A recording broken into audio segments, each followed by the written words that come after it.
The fire had already engulfed several sections on the hillsash, settled on the roofs.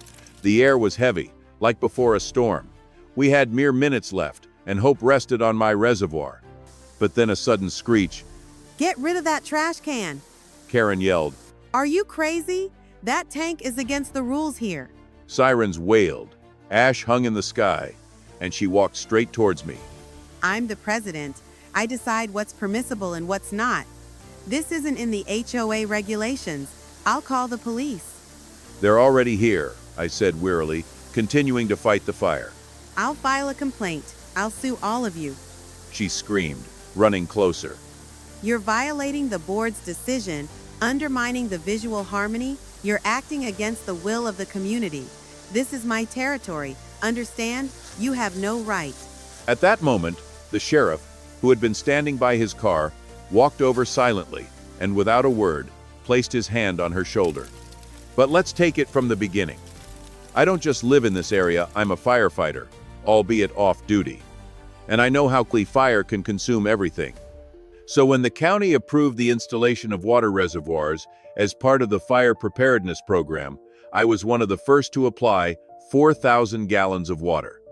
The container was installed behind the house, hidden by trees, and painted an earthy color. The neighbors understood the heat, the wind, the dry brush all around. But Karen was vehemently against it. Karen, the HOA president. Bossy, scandalous, stubborn. The very next day after the installation, she appeared at my house. "What's this cistern doing in your yard, clown?" She began without the slightest preamble.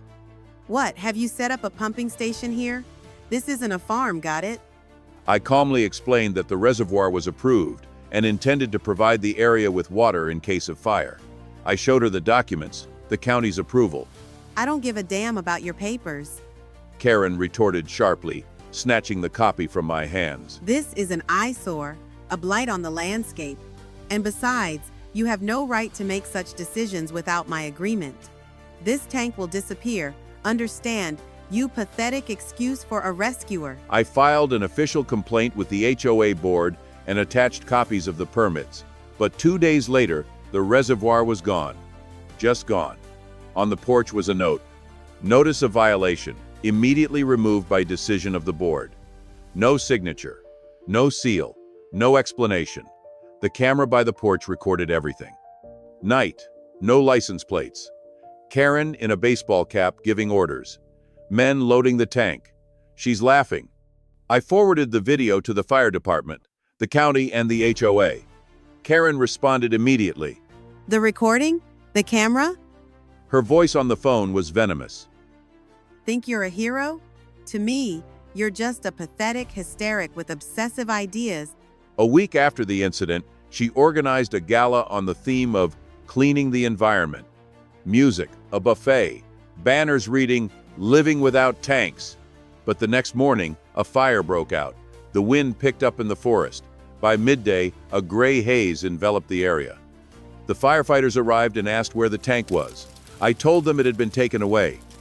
One of the county employees, having learned of the situation, returned it. He had hidden the tank in a service parking lot, not trusting Karen. We hooked up the pump.